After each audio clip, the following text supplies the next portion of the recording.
이번 영상에서는 사용자 목록 페이지를 구현하면서 페이징과 HTML 렌더러에 대해서 살펴보도록 하겠습니다. 우선 유저 API를 추가하기 위해서 API 폴더 밑에 users.js 파일을 추가하고요. 코드를 복사해서 붙여넣겠습니다. 반복해서 말씀드리고 있지만 당분간은 API 코드 설명을 무시하고 프론트에만 집중하겠습니다. 사용자 DB를 구현하기 위해서 데이터 폴더 밑에 users.js 파일을 추가하고요. 역시 코드를 복사해서 붙여넣겠습니다. 사이드 메뉴에서 사용자 목록이 보이도록 하기 위해서 사이드 메뉴.view 파일을 수정하겠습니다. 엘리멘트 UI에 메뉴 아이템 그룹 태그를 추가합니다. 타이틀 속성에는 회원관리라고 입력하겠습니다. 메뉴 그룹 안에 메뉴 아이템 태그를 추가하겠습니다. 인덱스 속성에는 메뉴가 클릭되었을 때 이동할 경로를 적어주시면 되겠습니다. 아이콘을 먼저 표시하고요. 메뉴에 표시될 텍스트를 스팬 태그를 이용해서 지정하시면 되겠습니다. 파일을 저장하고 브라우저를 확인해 보시면 사이드 메뉴가 늘어난 것을 알 수 있습니다. 이번에는 라우터를 수정해서 사이드 메뉴가 클릭되었을 때 사용자 목록이 보이도록 처리하겠습니다. 라우터 항목을 하나 추가하고요.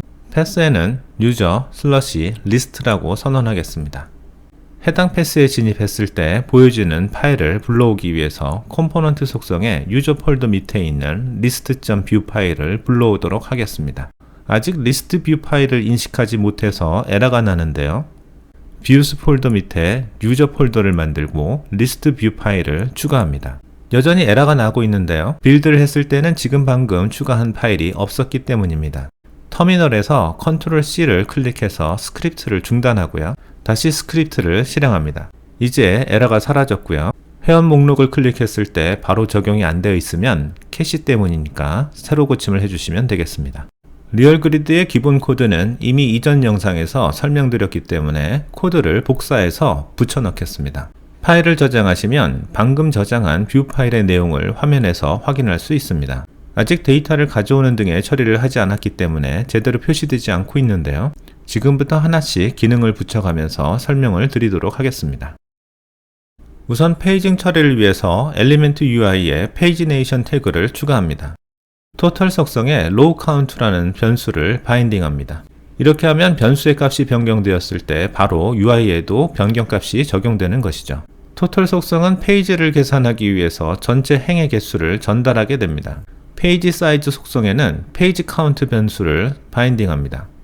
페이지 사이즈 속성은 한 페이지에 몇 개의 행을 표시할 것인지를 결정하게 됩니다. current 페이지 속성에는 current 페이지 변수를 바인딩합니다. current 페이지 속성은 화면에 어떤 페이지를 표시할지 결정하게 됩니다. 마지막으로 current change event 핸들러 이름을 change current page로 선언하겠습니다. 이제 스크립트 태그 영역에서 데이터 속성을 추가한 다음 객처를 리턴하고요. 바인딩했던 변수들을 선언한 뒤 초기화하겠습니다. row count는 0으로 초기화합니다. 페이지 사이즈는 10으로 초기화합니다. current page는 1로 초기화합니다. 메소드즈 속성을 추가하고요. change current page 메소드를 선언합니다. 파라미터는 current page를 사용하겠습니다.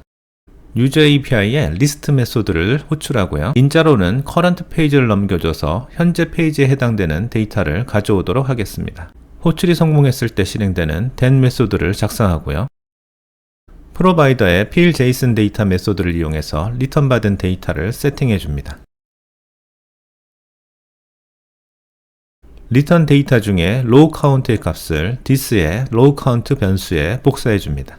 인자로 넘어온 current page의 값을 this의 current page 변수에 복사해 줍니다. 리턴되는 데이터의 구조에 대해서는 API 코드를 확인하시기 바라겠습니다. 마운티드 마지막 부분에서 change current page를 실행하고요. 로딩이 되었을 때 1페이지의 데이터가 표시되도록 하겠습니다. 파일을 저장하시고 브라우저에서 페이지가 이동되는지 확인해 보겠습니다.